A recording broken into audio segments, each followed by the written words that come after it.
This is a quick video describing how to use Melville's Traklok adapters in their 164 fast clipping machine. The Traklok adapters consists of some jaws and a reaction plate. This reaction plate is held into the frame with two quick change pins. It also contains 4 jacking screws. These jacking screws are used to control the position of the arms, which control the position of the jaws. There is also vertical and horizontal adjustment on this reaction plate, and we recommend that this is set up prior to getting inside. We'll now show you how to set up this reaction plate for use with Traklok and insulators. The top 2 jacking screws are adjusted to 32mm from the tip of the bolt head to the top of the boss. The bottom 2 jacking screws are set to 35mm. The vertical adjustment is set to 85mm from the back face of this landing to the center of the pin, 85mm. The horizontal spacing from this surface to this surface is set to 180mm.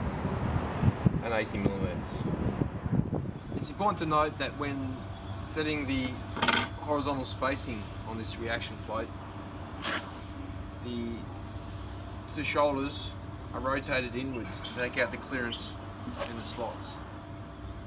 This will mean that when it's in use, these won't rotate in any further and that your spacing is correct. These Traklok adapters can be used on rail where Traklok is used without insulators as well. The setup for this reaction plate is slightly different. The top jacking screws remain the same at 32mm, and the bottom jacking screws are also 32 this time. When unclipping with these jaws, the vertical height is adjusted so that it is all the way up. When clipping back up with these jaws, the vertical height is set goes all the way down. That change is only required when working on track without insulators.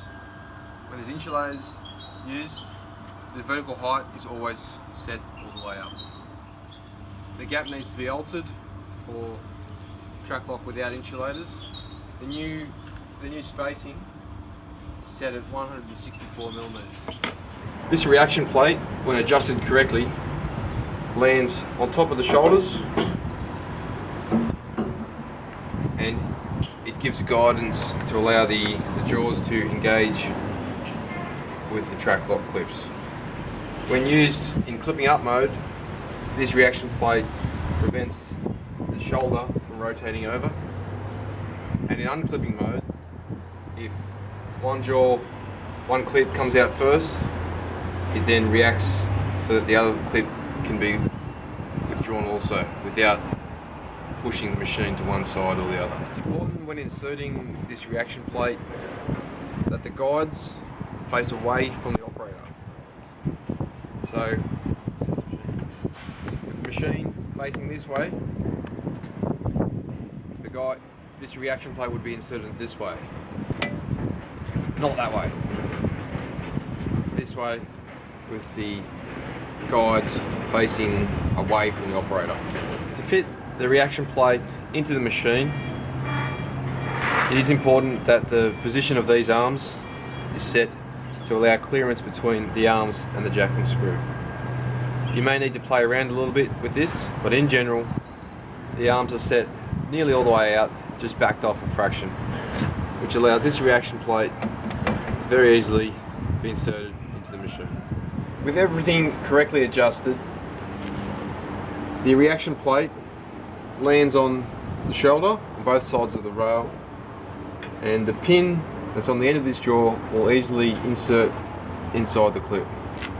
If there is difficulty inserting the pin inside the clip, adjustments will need to be made at the jacking screws on top or underneath.